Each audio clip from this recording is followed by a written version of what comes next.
Vamos falar sobre uma doença complexa. Esse é o melhor termo que se aplica, na minha opinião, ao lipedema. E qualquer pessoa que pense em simplificar o tema ou reduzir a sua importância a uma questão meramente estética, vai estar cometendo um erro enorme. Eu explico por quê. Essa é uma doença que acomete quase 15% das mulheres no mundo inteiro. Se a gente fizer um recorte só no Brasil, estamos falando de quase 15 milhões de mulheres acometidas ou em risco de ter lipedema. Quando você passa uma lupa nessa população e vai investigar um pouquinho melhor como ela se comporta, 85% das mulheres que têm lipedema relatam uma perda significativa da qualidade de vida. 73% das mulheres com lipedema evoluem com algum distúrbio alimentar ao longo da vida. Cerca de 34% acaba evoluindo com quadros de depressão, que quando comparado com a população que não tem lipedema, é um número muito superior. Se você apresenta para essas mulheres com lipedema uma escala visual de dor, onde ela pode pontuar de 0 a 10 o nível de dor com o qual ela convive diariamente, 80% das mulheres apontam que tem 5 ou mais pontos nessa escala. 15% das mulheres estão entre 9 e 10 de intensidade de dor com a qual elas convivem diariamente. O lipedema está longe de ser uma doença meramente estética. Quando a gente busca fazer uma revisão sobre o tema lipedema na literatura mundial, alguns pontos chamam a atenção, é bem curioso. Primeiro, não é uma doença nova. A descrição original do lipedema foi feita lá atrás, entre 1940 e 1950, na Clínica Mayo, nos Estados Unidos. Segundo, quando você faz uma timeline acompanhando a quantidade de trabalho, de publicação científica, de pesquisas no tema, a gente tem 50 anos praticamente nulos no lipedema. Só nos últimos 10 anos que começou-se a ter um novo despertar científico sobre o tema, com muitas pesquisas e trabalhos tentando elucidar essas lacunas e dúvidas sobre o tema. Razão pela qual eu preferi dividir esse bate-papo em dois momentos. Fábio, quais são as dúvidas na condução do lipedema que a literatura médica ainda não esclareceu para a gente? E o que temos de certeza sobre esse tema que a gente pode aplicar na vida do paciente que tem essa doença com muita segurança? Então vamos lá, primeira parte do bate-papo. Se alguém me aborda no consultório, na rua, em qualquer lugar, e pergunta, Fábio, qual que é o exame padrão ouro para se ter certeza, para se diagnosticar lipedema? 2024, não temos. Apesar de na literatura termos vários trabalhos com ressonância, ultrassom, bioimpedância, alguns marcadores bioquímicos que são muito promissores. Na atualidade, não temos nada padronizado, normatizado como padrão ouro para se diagnosticar lipedema. O roteiro atual é exame clínico, entender a evolução do paciente, os seus sintomas, exame físico e com isso criar subsídio suficiente para se ter um índice de suspeição e apontar para o lipedema. E se me perguntarem sobre tratamento de lipedema, a resposta vai ser muito semelhante. A gente não tem ainda definido na literatura um padrão de tratamento que seja aceito de maneira uniforme, onde todos vejam um benefício claro para o paciente. Não quer dizer que ele não esteja evoluindo, muito pelo contrário. Acho que isso é uma das áreas que mais tem evoluído nos trabalhos, nas pesquisas, e que elas têm apontado para o norte que está ficando cada vez mais claro, que é o tratamento multidisciplinar. É onde os pacientes têm tido os melhores resultados, o melhor desempenho quando se fala de controle de dor, controle de evolução da doença e redução do estoque de gordura. Isso significa ter um acompanhamento nutricional, para se definir que tipo de dieta vai se encaixar mais no perfil daquele paciente, um acompanhamento com a fisioterapia, aplicando técnicas de descongestão dos linfáticos para reduzir a quantidade de líquido acumulado nos membros do paciente, e um acompanhamento próximo com o cirurgião plástico, para que seja definido o melhor momento onde uma cirurgia pode trazer benefício para esse paciente, não só na redução do volume e melhor estética, mas também para controle de dor. Muito se pergunta sobre o papel do vascular no tratamento, no acompanhamento do paciente com lipedema. Isso vai ficando mais claro quando você vai se aprofundando nos estudos, nos artigos científicos sobre o tema. É muito claro, o paciente de lipedema muitas vezes não sabe que tem lipedema, então que ele tem uma dor crônica de membros inferiores, que ele não sabe a origem. É natural que ele procure médicos de circulação para entender se não é um problema circulatório. E cabe ao especialista avaliar esse paciente e separar o que é uma patologia circulatória de origem e o que é o lipedema. E naturalmente, como a gente vai descobrir um pouquinho mais à frente, o paciente de lipedema tem uma alteração na microcirculação dele nos linfáticos, na fase inicial da doença. E que se ele não for bem manejado, bem conduzido, bem orientado, ele pode evoluir para os estágios finais da doença, onde a gente vai agregar a doença do lipedema, o linfedema, que talvez seja a fase mais dramática desse paciente, onde ele mais vai sofrer e mais vai ter potencial de incapacitação. Fábio, por que eu tenho lipedema? Essa é uma pergunta difícil de responder com clareza para o paciente.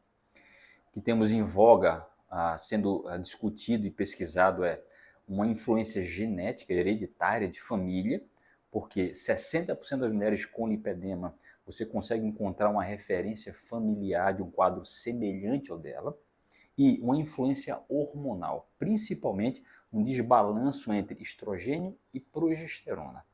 Isso fica ainda mais claro quando você vê a evolução da paciente, porque a doença ela se insinua e ela piora nos momentos onde tem alteração hormonal importante na mulher, onde tem um desbalanceamento entre o estrogênio e a progesterona. Puberdade, gestação e menopausa.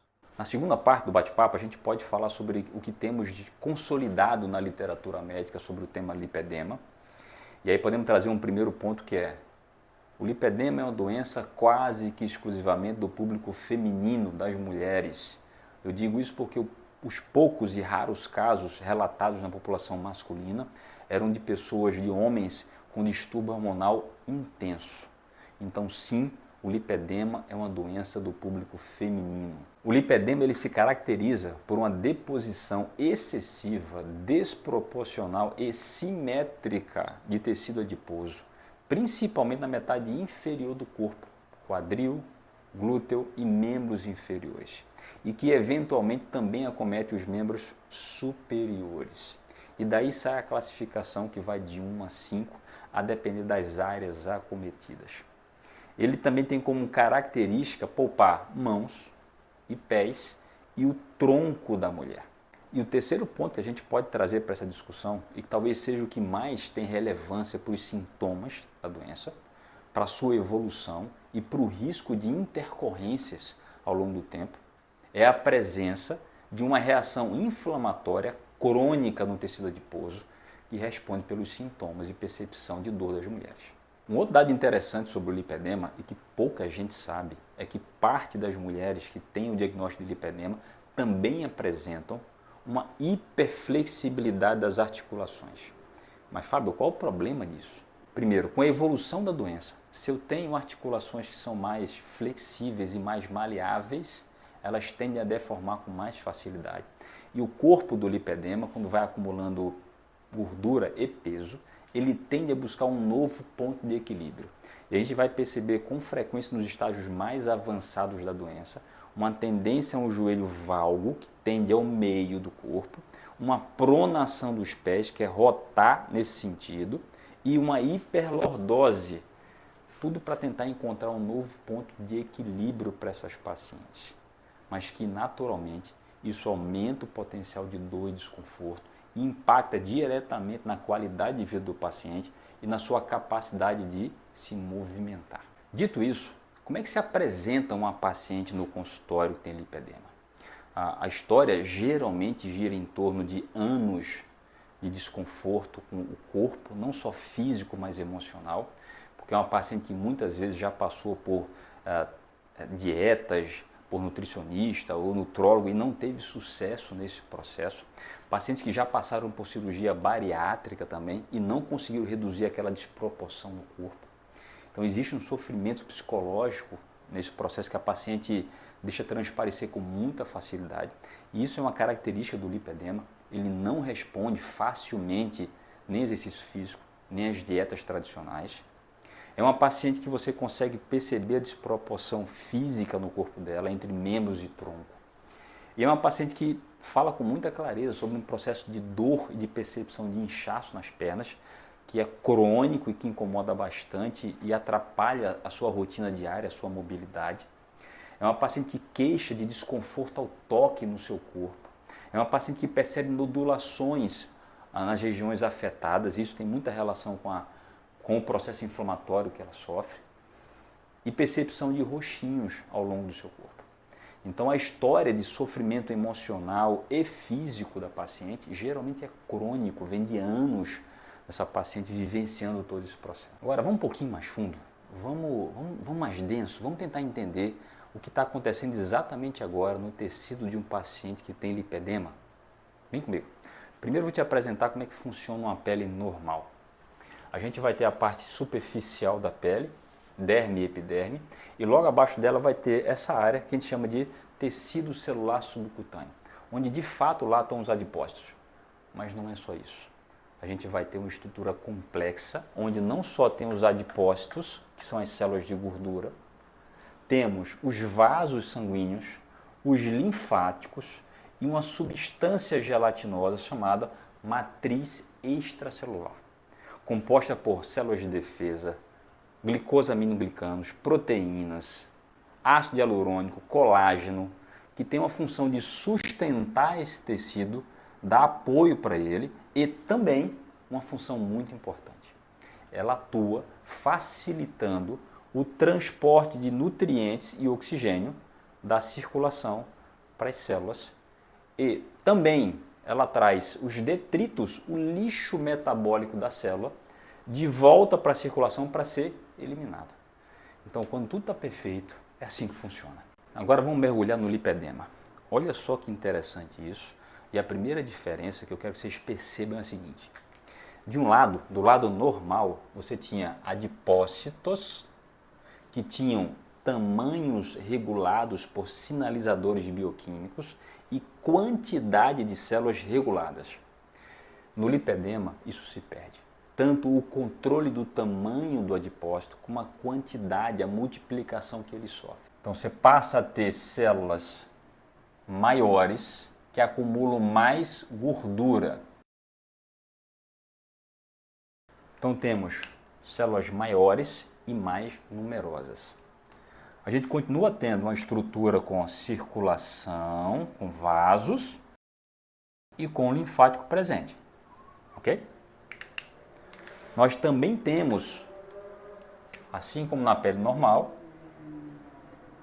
a matriz extracelular permeando as células. Em relação à matriz extracelular, temos uma diferença clara entre uma pele normal e o lipedema.